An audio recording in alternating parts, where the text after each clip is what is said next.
Hello, everybody. Uh, Today I'm going to talk about something that just popped into my head after waking up out of an afternoon nap. This concept is something of a mystery, but without getting too off topic, let's go into it. So, what is the meaning of life? This is a very powerful question. I think that if it was going to be something, it'd be something that has always existed. It wouldn't be surrounded by technological advancement. It would have to be something very subtle. It would have to resemble the cycle of nature, and it would have to be hidden to a kind of deep analytical style of thinking because it'd be so profound but so simple in its profoundness that it would be commonly something we overlook. It'd be something that would be able to be replicated um, at any point in time to any individual. So, therefore, culture, race, education, all these kind of constructs we always build around ourselves would not really apply.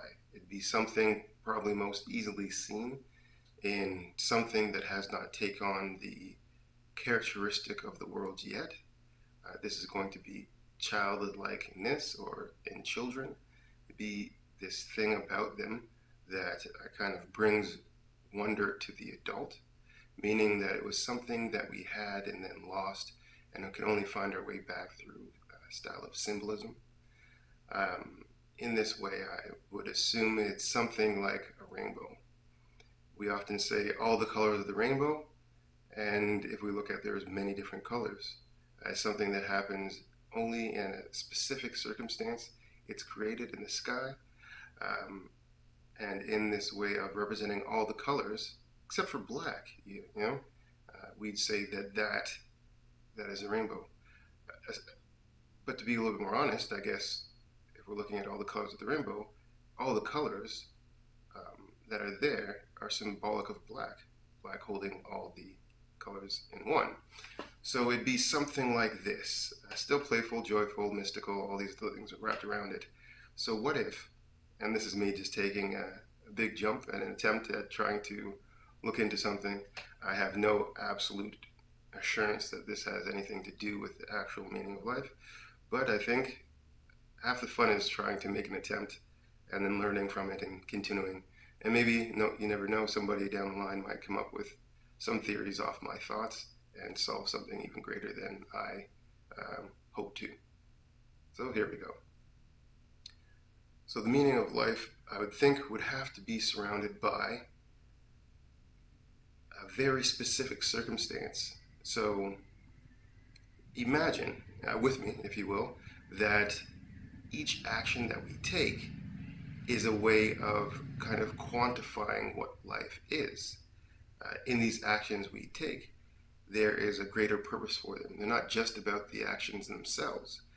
These actions mainly kind of creating a story of something.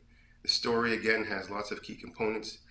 The components themselves don't mean much, but what they add up to is what's most important. The idea that in each single action there is an experience that we gain.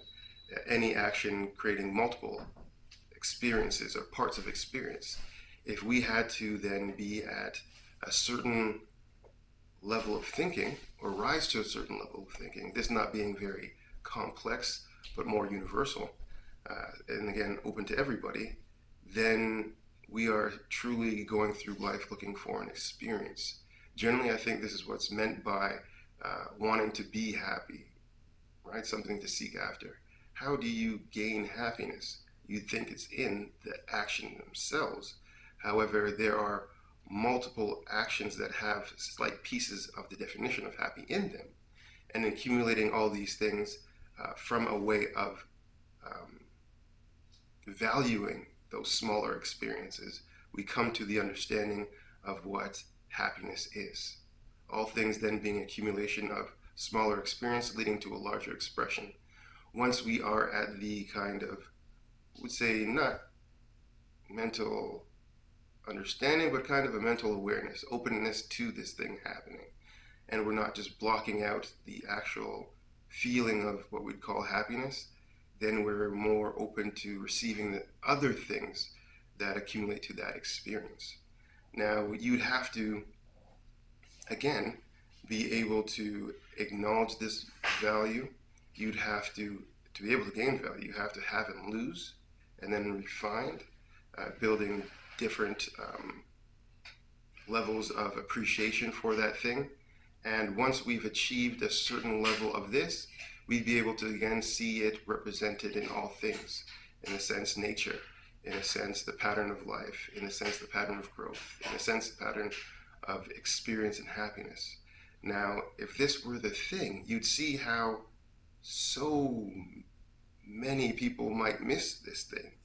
You'd see that by pursuing things that are kind of Caesars, if you will, we miss the idea of that which is God's, meaning the thing that's within us to be developed. We kind of miss that. And it's kind of like a needle in a haystack. There are so many things that you would strive after to try to achieve this thing and miss it altogether. It's very subtle. So then what tools would we have to follow or pursue this thing? This, in my way of thinking, would be a style of trying to experience life. Our characters are made up of this trying to experience, so then we form things around it. However, there must be something a little bit more driven through that reality. Let's say that it would be close to a passion. So what if this passion in itself is not just a thing that has fulfillment in it, but our way to seek fulfillment? Meaning that as we strive for this unique thing that we have passion behind, we're able to unlock the experiences that lead to the ultimate experience. This again would be something we'd have to work hard at. We'd have to overcome a lot of the things that are said to be valued in the material world. In that way, we'd be drawing closer to what's in the natural world. And as you see, as you pursue this thing, and you have to get over yourself to pursue it, because it will challenge all things that you think about you, then you might be coming closer to this thing that all people want to experience. And each person kind of experiencing it by having one kind of absolute pursuit, but ultimately it being the same thing as everybody else trying after that pursuit itself. We'd say that this would have a positive, uplifting, and growth quality, and that it would be something that you can fully enjoy in adulthood or age, in wisdom, but equally already have had in childhood. This kind of carefree expression and enjoyment of the things that are the smallest, but to the fullest degree. So that is my kind of roundabout way of quantifying the meaning of life, and hopefully that sparks different ideas and different ways to look at life and pursue things and different values and all those kind of things, and in that way allow you to experience something greater than you're currently experiencing. If that is possible, if that is something that comes to light from watching this video, then in my perspective, I have far exceeded my expectations with this content, and I am very happy with the thing that I've created. All right, have a great day, and see you next time.